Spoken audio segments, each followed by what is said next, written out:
जय श्री राम मित्रों, जल्दी से जुड़ जाइए। जब तक आप जुड़ते हैं तब तक मैं भगवान का थोड़ा सा स्मरण कर लेता हूँ। ओम श्री गणेशाय नमः, श्री हनुमते नमः, श्री अस्मद्गुरुभ्यो नमः, श्री सरस्वती नमः, श्री आचार्य चरणकमलेभ्यो नमः। रामं रामानुजं सीतां भरतं भरतानुजं सुग्रीवं वायुसूनुं च प्रणमामि पुनः पुनः, प्रणमामि पुनः पुनः। श्री सीतारामचंद्र भगवान की जय। पूज्य गोस्वामी तुलसीदास जी महाराज की जय। श्री हनुमान जी महाराज की जय।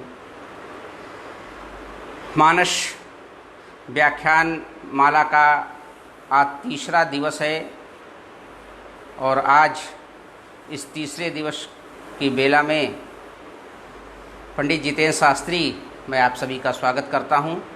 आइए हम सभी लोग श्री रामचरितमानस के माध्यम से यहाँ पर कुछ चिंतन मनन कर रहे हैं। कल मानस वंदना प्रकरण के 2 श्लोक पूर्ण हो गए थे। आज जो तीसरा श्लोक है उस पे चिंतन मनन होगा। वंदे बोधमयं नित्यं गुरुं शंकररूपिणं यमाश्रितो हि वक्रोऽपि चन्द्रः सर्वत्र वन्दते। गोस्वामी तुलसीदास जी इस तीसरे श्लोक में भगवान शिव की गुरु के स्वरूप में वंदना करते हैं और कहते हैं कि भगवान शिव क्या है, वो कल्याण स्वरूप हैं, ज्ञान स्वरूप हैं। आचार्य श्री एम.एल. शास्त्री जी को जय श्री राम। वंदे बोधमयम नित्यम, तो वंदे बोधमय माने ज्ञान स्वरूप। गुरु कैसे हैं, भगवान शिव कैसे हैं, कहा वो ज्ञान स्वरूप है। नित्य माने जो नाश से रहित हैं, यानी कि जिनका कभी नाश नहीं होता है। वास्तव में जो गुरु तत्व है उसका कभी नाश नहीं होता है। हमारे सत्य सनातन धर्म में गुरु को भी परमात्मा के सदृश ही माना गया है, परमात्मा के तुल्य ही माना गया है। क्योंकि गुरुर् ब्रह्मा गुरुर्विष्णु गुरुर्देवो महेश्वरा और गुरुर् साक्षात परब्रह्म तस्मै श्री गुरुवे नमः। तो गुरु भी तत्व है और वह तत्व परमात्म स्वरूप है। तो उस तत्व की गोस्वामी तुलसीदास जी इस तीसरे श्लोक में वंदना करते हैं। आइए इसका पहले शब्दार्थ देखते हैं कि बोधमय यानी ज्ञान स्वरूप, नित्य माने जो नाश रहित है। तत्व कैसा है, कहा वो नाश रहित है, यानी कि जो, और यमाश्रितो, यमाश्रितो माने जो आश्रित है, जो उनकी शरण में आ जाता है। यमाश्रितो माने आश्रित जनानाम, जो आ गया वह किसी भी प्रकार का हो, कितना ही दोष युक्त क्यों ना हो, वह ठीक करने की कला अगर किसी के पास है तो वह गुरु तत्व ही है। तो कहा कि भगवान शिव ने क्या किसी को ठीक किया है, कहा हाँ। कहा कि चंद्रमा को आपने देखा होगा, जो द्विज का चंद्रमा होता है वो ऐसे होता है, तिरछा होता है, आधा कटा हुआ होता है। और चंद्रमा की मैं आपको विशेषता बताऊं, ये चंद्रमा एक ऐसे देवता हैं जो सभी लोग इनकी पूजा करते हैं, धर्मी भी करते हैं और बेधर्मी भी करते हैं। और चंद्रमा जो अपने नवग्रह हैं उसमें सबसे ज़्यादा, सबसे शीघ्रता से यदि कोई परिवर्तित होता है तो वह चंद्रमा ही परिवर्तित होते हैं। सोनू जी, जय सियाराम, अंशुमान जी, दीपक जी, आप सभी को जय सियाराम सादर। तो मैं क्या बता रहा था कि चंद्रः सर्वत्र वंदते। जब समुद्र मंथन नहीं हुआ था तो चंद्रमा जो है, जयराम जी महाराज जी को मैं दंडवत करता हूं यहीं से, आपका आशीर्वाद चाहिए। चंद्रमा जो है जब समुद्र मंथन नहीं हुआ था तो समुद्र में रहता था, और जब समुद्र मंथन हो गया और चंद्रमा निकल करके आकाश में विराजमान हो गया तो उसकी महत्ता को बढ़ाते हुए भगवान शिव ने उसको अपने मस्तक से धारण कर लिया।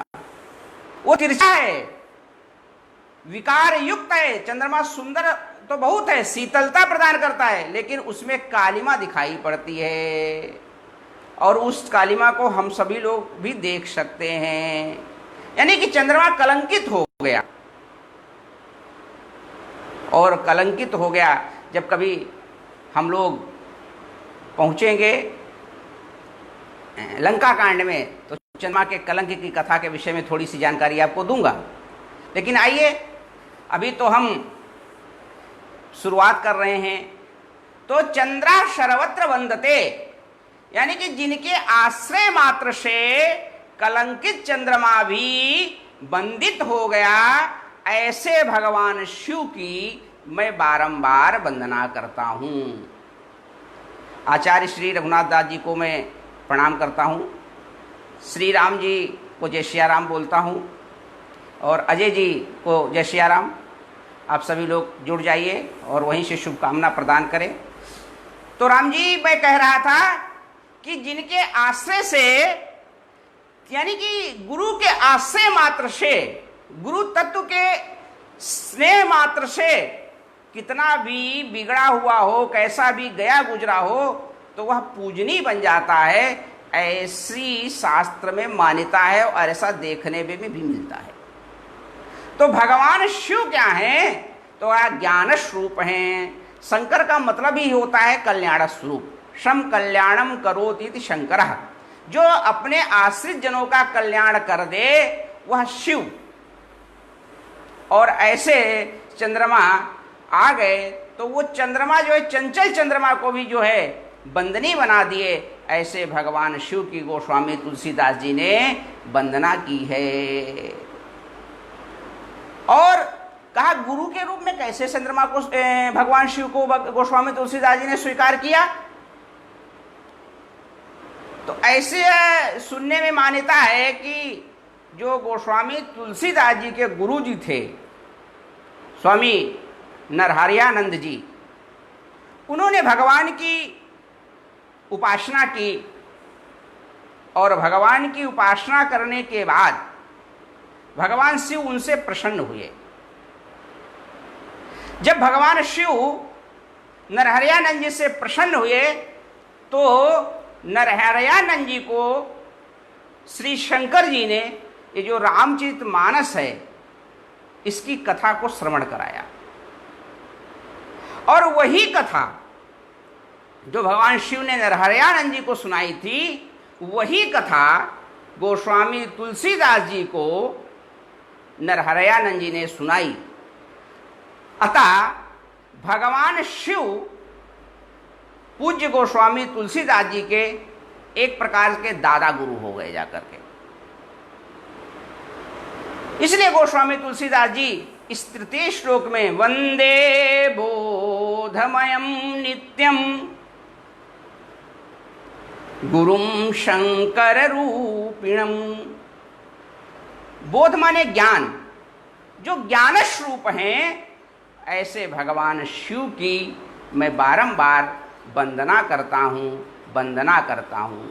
आगे चल करके जब गोस्वामी तुलसीदास जी वंदना प्रकरण करेंगे तो वहाँ पर पुनः एक बार भगवान शिव की वंदना करते हैं और गोस्वामी तुलसीदास जी आगे इसी बालकांड के वंदना प्रकरण में उल्लेख करते हैं कि गुरु पितु मातु महेश भवानी, गुरु पितु मातु महेश भवानी, प्रणवहु दीन बंधु दीन दानी।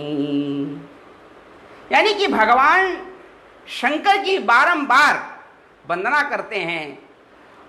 ऐसे भगवान जो शिव हैं, गुरु स्वरूप हैं। गुरु का मतलब ही होता है, गु माने प्रकाश और रू माने अंधकार, जो अपने शिष्य को अंधकार से हटाकर से, मोह से हटा करके और कहाँ लगा दे। शिव नारायण जी भाई साहब को मैं जय सियाराम बोलता हूं। जो अपने शिष्य को अंधकार रूपी, अज्ञान रूपी और मोह रूपी अज्ञान से दूर कर दे। हमारी बहन नीतू मिश्रा जी को भी मैं प्रणाम करता हूं। ऐसे मैं गुरु की बारंबार वंदना करता हूं।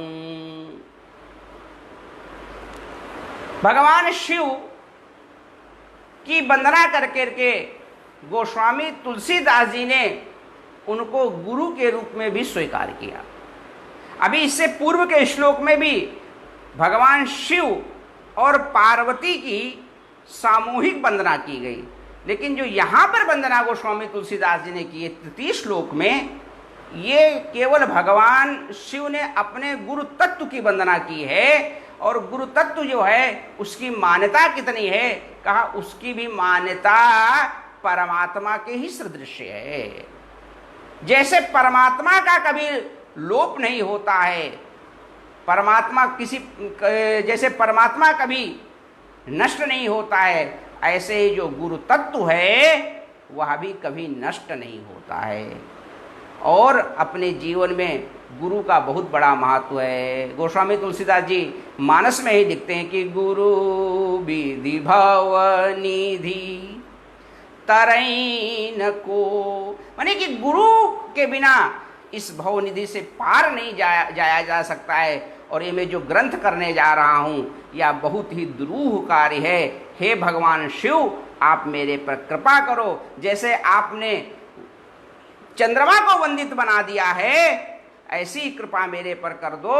और मेरा जो यह ग्रंथ है जिसकी मैं रचना करने, ऐसा उनके मन में भाव है, यह भी लोक वंदित हो जाए, लोक पूजनीय हो जाए। और जब गोस्वामी तुलसीदास जी ने ग्रंथ की रचना की और जब काशी में विवाद उत्पन्न हुआ तो भगवान शंकर ने ही इस ग्रंथ को प्रमाणित करने के लिए सत्यम शिवम सुंदरम की स्वीकृति प्रदान की।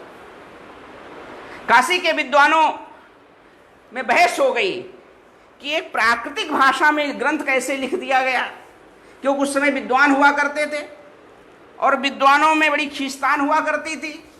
तो लोगों ने कहा कि यह ग्रंथ हिंदी भाषा में लिखा गया है, प्राकृतिक भाषा में लिखा गया है, यह मुझको स्वीकार नहीं है। तो उसकी परीक्षा लेने के लिए, ग्रंथ की परीक्षा लेने के लिए सारे वेद शास्त्रों के सहित और इस ग्रंथ को श्री रामचरित मानस को भी सबसे नीचे रख दिया गया काशी विश्वनाथ के मंदिर में। दरवाजा बंद कर दिया गया। लेकिन जब सुबह होती है, प्रातः होता है, प्रातः लोग उठ करके देखते हैं तो सब सारे ग्रंथों के ऊपर में श्री मानस जी विराजमान थे और उसमें भगवान शिव के जो है दस्खत थे, हस्ताक्षर थे, सत्यम शिवम सुंदरम, ऐसा लिखा गया था। तो इसकी मान्यता इतनी है।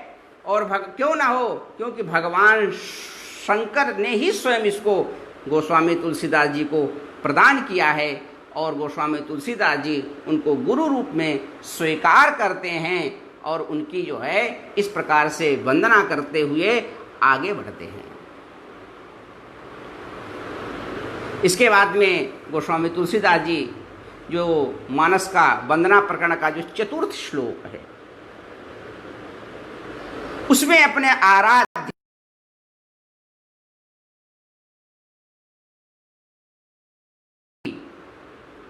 वंदना करते हैं और उनके साथ साथ में कवीश्वर और कपीश्वर की वंदना करते हैं, यानी कि वाल्मीकि और हनुमान जी की वंदना करते हैं।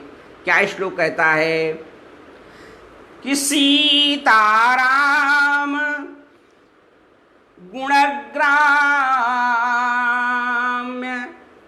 पुण्यारण्य विहारिणौ वंदे विशुद्ध विज्ञानौ कवीश्वर कपीश्वरौ।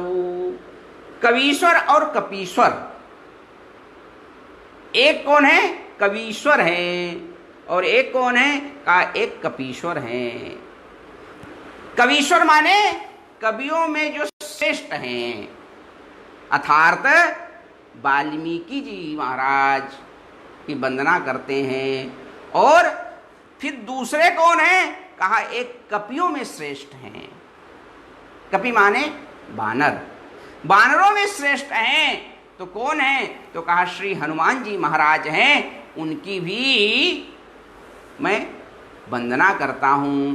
तो आइए इस श्लोक में जरा आनंद लेते हैं, इसका शब्दार्थ करते हैं, इसकी व्याख्या करते हैं। सीताराम गुणग्राम्य, जो गुणग्राम का मतलब जो गुणों का समूह है, गुणों का जो भंडार है, उनका जो गुण है वो क्या है? ग्राम माने समूह, यहां पर है भंडार है, यहां ग्राम माने गांव नहीं होगा। गुण सीताराम गुणग्राम अर्थ है वह गांव नहीं होगा, यहां पर ग्राम शब्द का अर्थ है गुणग्राम, यानी कि गुणा नाम समूहा नाम, गुणा नाम समूहा नाम गुणग्राम, ऐसा बनेगा जाकर के कि गुणों का जो भंडार है वो कौन है? वो भगवान श्री सीताराम जी हैं। और उनका जो अरण्य, अरण्य माने जो जंगल है, अरण्य माने जंगल है, और उसमें जो अरण्य माने जंगल, और उस जंगल में कौन? विहारिणों माने जो विचरण करते हैं, यानी घूमते हैं, आनंद लेते हैं। विहारिणों विहार कर लेते हैं, जो विहार करते हैं, विचरण करते हैं। विचरने वाले कौन हैं? कहा वो श्री सीताराम जी महाराज हैं। और उनकी उसमें ऐसे जो सीताराम जो गुणग्राम हैं, उनमें जो विहार करते हैं वह कौन है? कहा वो ऐरू गैरू नत्तु खैरू पच कल्याणी नहीं है, वो कवीश्वर और कपीश्वर हैं। कवीश्वर यानी कवियों में श्रेष्ठ हैं और कपीश्वरों माने वो बानरों में श्रेष्ठ हैं। उनकी बुद्धि कैसे है? का वंदे विशुद्ध, वो जो है विशुद्ध विज्ञानी हैं, ज्ञानी भी नहीं है, वो तो विशुद्ध विज्ञानी हैं। विशुद्ध विज्ञानी का मतलब, विज्ञान का मतलब क्या होता है राम जी? कहा विज्ञान का मतलब होता है विशेषण ज्ञान, विशेष जो ज्ञान है वही विज्ञान है। तो विज्ञानी क्या करता है? विज्ञान आज का जो वैज्ञानिक है वह क्या करता है? तो कहा कि वह जो है खोज करता है। वैज्ञानिक क्या करता है? कहा वो खोज करता है। किसकी खोज करता है? कहा जो चीज उपलब्ध नहीं होती है। आजकल के वैज्ञानिक अनेक प्रकार की मिसाइलें खोज करते हैं, अनेक प्रकार के हथियार खोज करते हैं और अनेक प्रकार की चिकित्सा संबंधी खोजें करते रहते हैं। एक देश ने ऐसी खोज की कि उस खोज से संपूर्ण विश्व त्रस्त हो गया। एक कोरोना नाम की जो महामारी है, ये भी किसी शोध का ही परिणाम है। तो राम जी ये वंदे विशुद्ध विज्ञानौ कवीश्वर कपीश्वरौ। तो मैं क्या बता रहा था आपको कि जो गुणों के समूह हैं जिनका यश कैसा है, जो सुयश है, चारों दिशाएं जिससे दैदीप्यमान है, और पुण्यारण्य माने पुण्य जो जंगल है, अरण्य है, उसमें जो विहारणों माने जो विहार करने वाले हैं, विचरने वाले हैं, वो विशुद्ध विशेष शुद्ध अत्यंत जो निर्मल हैं, कवीश्वर और कपीश्वर, उनकी मैं वंदना करता हूं। तो राम जी अब एक यहां पर प्रश्न उठता है। प्रश्न क्या उठता है कि जिस प्रकार से विज्ञानी विज्ञान को जानने वाला खोज करता है, तो ये कवीश्वर और कपीश्वरों ने क्या खोज की? इन्होंने भी तो कोई खोज की, इसीलिए तो इनका नाम विज्ञानी दिया गया। तो मेरे आचार्य चरण कहते थे, पूज्य आचार्य चरण जी का भाव था कि वाल्मीकि जी ने ये राम कथा की खोज की और हनुमान जी ने जानकी की खोज की। यानी कि जो चीज संसार में राम कथा नहीं थी इससे पहले, लेकिन वाल्मीकि की कृपा से ये वाल्मीकि रामायण राम जी के प्राकट्य के पहले लिख दी गई। वाल्मीकि रामायण है वो क्या है, वो कहा कि नाटक है। जैसे नाटक पहले लिख दिया जाता है और बाद में उसका मंचन किया जाता है, ठीक उसी प्रकार से वाल्मीकि जी ने क्या किया, वाल्मीकि जी ने पहले रामचरितमानस की रचना की।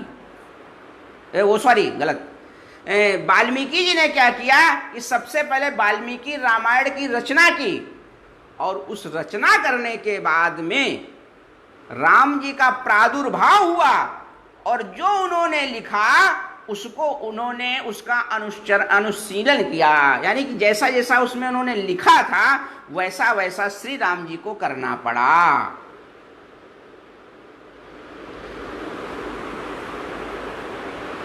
नारद जी वाल्मीकि के पास में गए। एक आपको बड़ी मर्म की बात बताता हूं। नारद जी वाल्मीकि के पास में गए और वाल्मीकि जी से उन्होंने एक प्रश्न किया। प्रश्न तो बड़ा विलक्षण था उनका कि महाराज आप हमको ऐसे पुरुष के विषय में बताइए जो गुणवान हो, वीरवान हो, धर्मज्ञ हो और कृतज्ञ हो, सत्यशील हो, दृढ़ प्रतिज्ञ हो। अनेक प्रकार के उन्होंने प्रश्न किए। कहा ऐसा कोई व्यक्ति बता दीजिए हमको जिसमें एक ही व्यक्ति में सारे के सारे गुण विराजमान हो। को अस्मिन् संप्रतम लोके,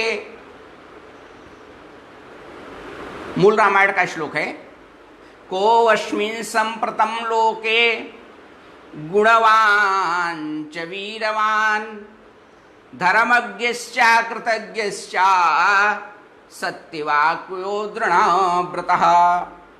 ऐसा कौन, को अस्मिन् संप्रते लोके, यानी कि इस समय जब प्रश्न किया गया उस समय, को अस्मिन् संप्रतम लोके गुणवांश्च वीरवानश्च धर्मज्ञश्च कृतज्ञश्च। तो उन्होंने कहा कि अरे महाराज आप कौन सा प्रश्न कर रहे हैं? इंद्रजीत जी मेठिया को जय सिया राम, विपिन शास्त्री को जय सिया राम, सुशील कुमार पांडे जी को जय सिया राम, राकेश पांडे जी को जय सिया राम। तो को अस्मिन् संप्रतम लोके, अस्मिन् समय, यानी कि प्रश्न किया गया तस्मिन् समय कि ऐसा कौन है। तो उन्होंने कहा देखो जो प्रश्न आप कर रहे हो महाराज, ऐसे इस प्रश्न का के करने वाले तो आपको अनेक अलग अलग तो मिल सकते हैं, लेकिन सब कुछ एक में ही समाहित हो ऐसा व्यक्ति क्या संभव है? तो कहा अच्छी आपने प्रश्न किया है।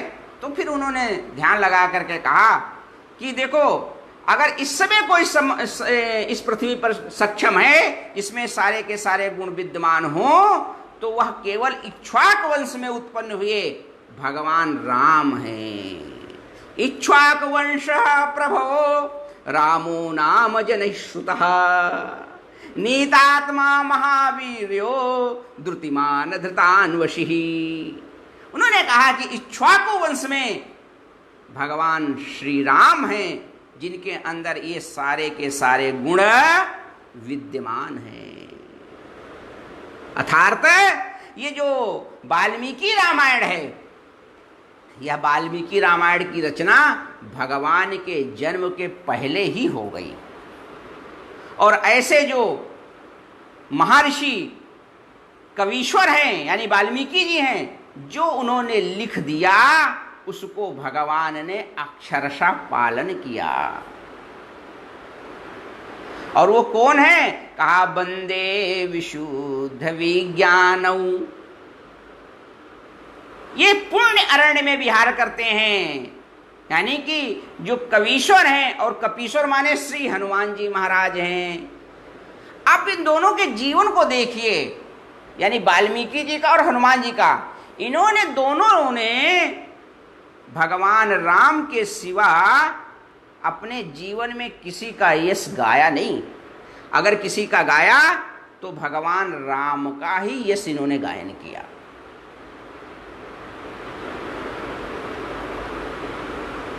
और क्यों राम का यश क्यों गायन किया? क्योंकि राम का यश जो है इतना पवित्र है, राम के कृत्य इतने पवित्र हैं, इसलिए राम आज भी पूजनीय और वंदित हैं। मन क्रम वचन, गोस्वामी तुलसीदास जी मानस में ही लिखते हैं कि क्या लिखते हैं कि मन क्रम वचन और जनित अघ जाई, और सुनहि जे कथा, सुनहि जे कथा। अरे ये सुनने वाले को, इसकी व्याख्या बड़ी दिव्य है, लेकिन यहाँ पर इसकी चौपाई केवल सुना करके आगे बढ़ेंगे, क्योंकि इसकी व्याख्या जब ये चौपाई आएगी तब की जाएगी। मन क्रम वचन, मन क्रम वचन जनित अघ जाई, आहा, और सुनहि जे कथा श्रवण मन लाई, सुनहि जे कथा श्रवण मन लाई। ये कथा कैसी है? कहा चाहे आपने मन से पाप किया हो या वचन से पाप किया हो और या कर्म से पाप किया हो, ये बड़ी विलक्षण चौपाई है। किसी प्रकार से भी आपने पाप किया हो, श्री सुभाष जोशी जी को मैं जय श्री राम बोलता हूं, आपका भी स्वागत है। तो मन क्रम वचन जनित अघ जाई, अघ माने पाप, अघ माने पाप। और जो यह कथा को श्रवण करता है, मन में रखता है, वो संपूर्ण प्रकार के पापों से मुक्त हो जाता है। तो ये भगवान राम का जो गुणग्राम है वो कैसा है? वो परम पवित्र है। सीताराम गुणग्राम, और वो क्या है, कितना बड़ा है? का पुण्यारण्य बिहारिणौ, और उसमें विचरण कौन करता है? तो कहा जिसकी बुद्धि विज्ञान सदृश पवित्र है, विशुद्ध विज्ञानी कवीश्वर कपीश्वर हूँ। मैं कवीश्वर और कपीश्वर की वंदना करता हूँ। इस प्रकार से गोस्वामी तुलसीदास जी ने इस चतुर्थ श्लोक में वाल्मीकि और श्री हनुमान जी की वंदना की है। आइए आज की कथा को यहीं पर विश्राम देते हैं, कल शेष फिर चर्चा करेंगे।